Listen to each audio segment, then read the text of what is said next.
Assalamualaikum warahmatullahi wabarakatuh. Saya Dr. Irawati Jaharudin, spesialis paru dari Departemen Pulmonologi dan Kedokteran Respirasi Fakultas Kedokteran Unhas, Rumah Sakit Wahidin Sudirohusodo sebagai pusat rujukan utama COVID-19 di Sulawesi Selatan. Tahun 2014, Bill Gates memprediksi bahwa kejadian luar biasa yang akan terjadi di masa yang akan datang bukanlah perang dunia atau perang nuklir, tetapi infeksi virus, seperti yang terjadi pada tahun 1918. Lebih dari 30 juta orang meninggal dunia akibat dari infeksi virus di Spanyol. 3 Maret 2020 dilaporkan lebih dari 90.000 kasus konfirmasi infeksi COVID-19 di 72 negara, dengan angka kematian mencapai lebih dari 3.000 orang. Kita dapat mencegah agar sejarah tidak terulang kembali dengan cara yang sangat mudah, yaitu dengan cara pencegahan dan pengendalian infeksi. Sebelumnya, kita akan membahas dulu bagaimana sih tenaga medis memilih dan memilah kriteria kasus untuk COVID-19 ini. Pernah dengar istilah ODP, PDP? Bukan, ini bukan cerita tentang mantan yang kamu PHP. Ini kriteria untuk kasus COVID-19. Jadi berikut adalah kriteria untuk kasus COVID-19.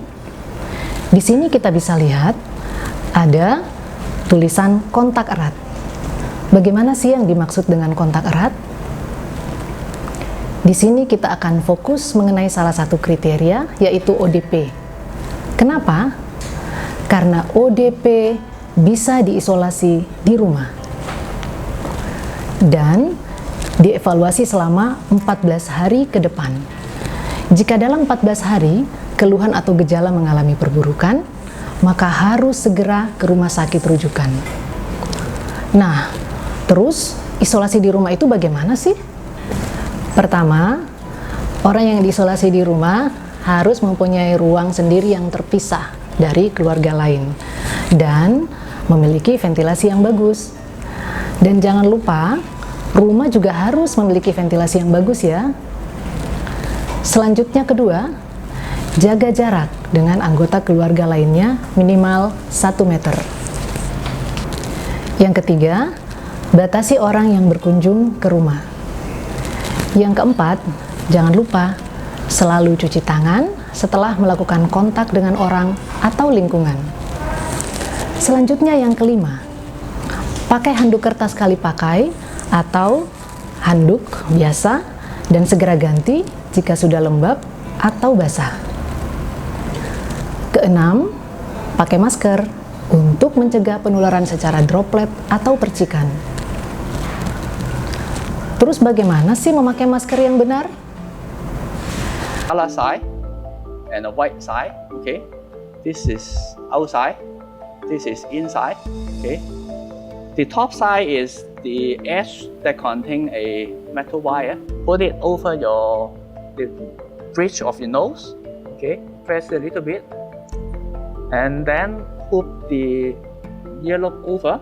Pull it down so that it cover your chin, and then press it smoothly. Make sure it fit nicely.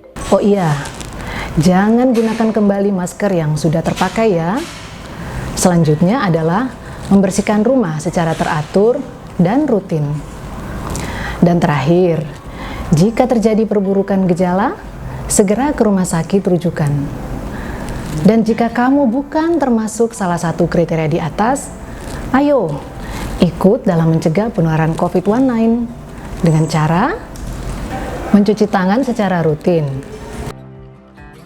Hindari menyentuh bagian wajah. Jika pergi ke tempat yang ramai, gunakan masker.